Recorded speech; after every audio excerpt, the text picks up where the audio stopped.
Hey guys, welcome back to my channel, Ladles and Lilies. And if it's your first time here, my name is Frances and I am a homeschooling stay-at-home mom of 4.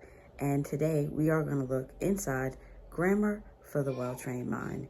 All right, so let's look right inside Well-Trained Mind Grammar. Like I said, this is something that I'm choosing to use with my older students.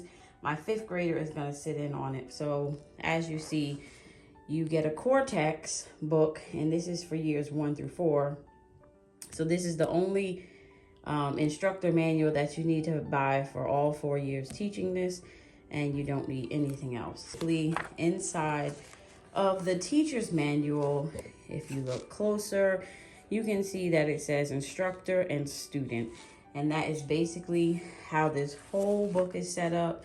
It says instructor, student, tells you exactly what to say, what to do, and then it has some note to instructor. So it has notes in there for you to follow along, just to give you some more extra information as you teach your child what to do.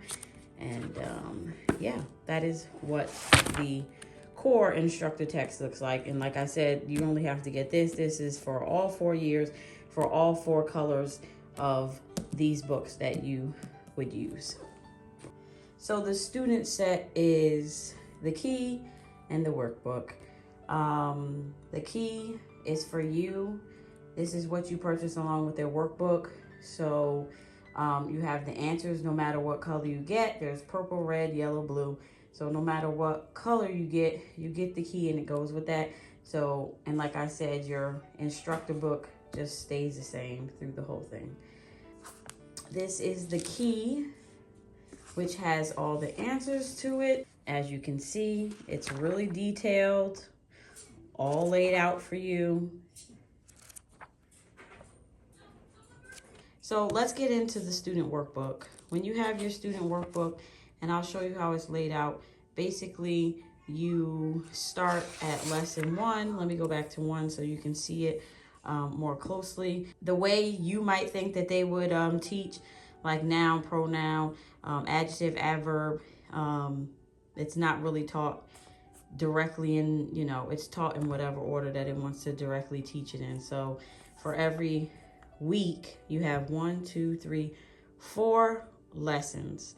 And then you have week 1, week 2, week 3, and then your review. Yes, so reviews are put in after you finish a certain amount of lessons. So each week of work has 4 lessons. So then every 3 weeks you get a review, and it reviews over what you are recently doing. As I talk, I will flip through so you can see how it is very detailed. It goes into a lot of things. Now, with Grammar for the Well-Trained Mind, the goal is to complete all 4 of these books, but it is all right if you do not complete this book in 1 year. And it does say in the book that when you are doing it with like a 5th or 6th grader, if you only get to lesson 20, it's fine. This year, my son got up to about 40 and he's in the 5th grade, but you will tell for your own child when you're doing this, you will know whether they're ready to stop. So I'm trying to show you lesson 20 so I could show you like what about you stop at with lessons. So this is lesson 20. Lesson 20 is already irregular state of being verb. So he was fine with this and he went forward, but it does say in the book, like, if it's too much for them, start over the next year at the beginning of the book and then go a little bit further. The only thing they do say is if you start the purple book, complete the whole entire book before you go to the next color. Now for this upcoming school year with my 8th and 9th grader, my plan is to do half of this book and then continue the next year. I will review what we did and then continue the rest of the book. For me, I feel like this is very, very, very detailed as far as grammar is concerned. I feel like when you get to a certain part in the book, you have covered a good part of grammar, and I feel like that is enough for the year. For me, using it for 2 years will definitely extend their English that they have to do. Sorry if you hear the kids in the background. It's about 9 o'clock at night and they're playing. So yeah, so this is what the book looks like. I will go to one chapter and show you. So for example, this is lesson 107, words that can be multiple parts of speech. So you go into your lesson 1, and as you can see, this is working on diagramming. So you would diagram. This is all, and the lessons are, this is like what you're gonna go over with them as the teacher, and then they get part A. So for me, and like I said, while I'm breaking it down, because for me, part A, even though these lessons are bigger than the beginning of the book, part A for me will be one day. Part B, they can do this on day 2, depending on how many days you want to put into grammar. So see, 107 only has 2 exercises, but these exercises are more challenging, as you can see. In the beginning of the book, let me go back and try to show you the more beginning of the book and what the exercises look like. So this was lesson 31, and this was all prepositions. And this in bold is basically what you really want your child to know. And then the list of prepositions, which, yeah. So this is the lesson. And then you have exercise A. See, with this exercise A, as you can see, my my son's his little running away handwriting. But exercise 31A is not that long. And then you have 31B, and then you have 31C.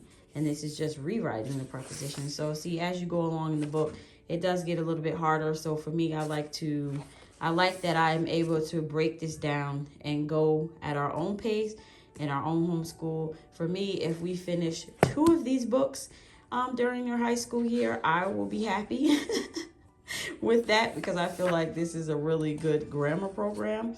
The other things that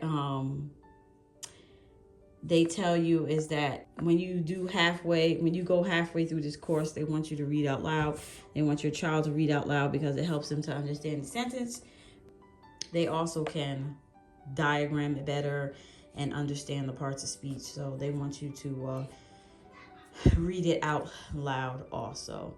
The other thing that I really like about this, not only that you can work at your own pace, but when you are doing problems inside, like sentences and stuff, which is so cool, because the actual examples that you're working on, they actually take them from books and all sources that you're working on. So it's real life things that you would see in books and how they should be punctuated and all that stuff. So I do like that also about the curriculum.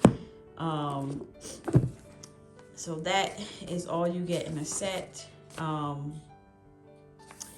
The student book will probably run you, if you can get it on sale, probably like $23. The teacher's manual is probably about the same. The answer key was a little bit cheaper than that. I believe I got it on sale though. So for this set, you'll probably be spending like around $60, $70. The other things that you can get, they have a grammar guidebook and they have a dictionary that goes along with this. If your older high school kids need it, it's good for you to have, or if as a teacher you want to have them as a reference, you can also use that. The 3 things about this program is, and I would like to show this because it says language learning has 3 elements. It says first, students have to understand and memorize the rules. Second, they need examples, every rule and principle. And third, they need practice. So this curriculum is set up so that your child is doing it over and over again, and it's repetitive, and they're getting a good structure of it. So listen back to some music. I'm just gonna let you see inside of them some more. And guys, I will see you in my next video.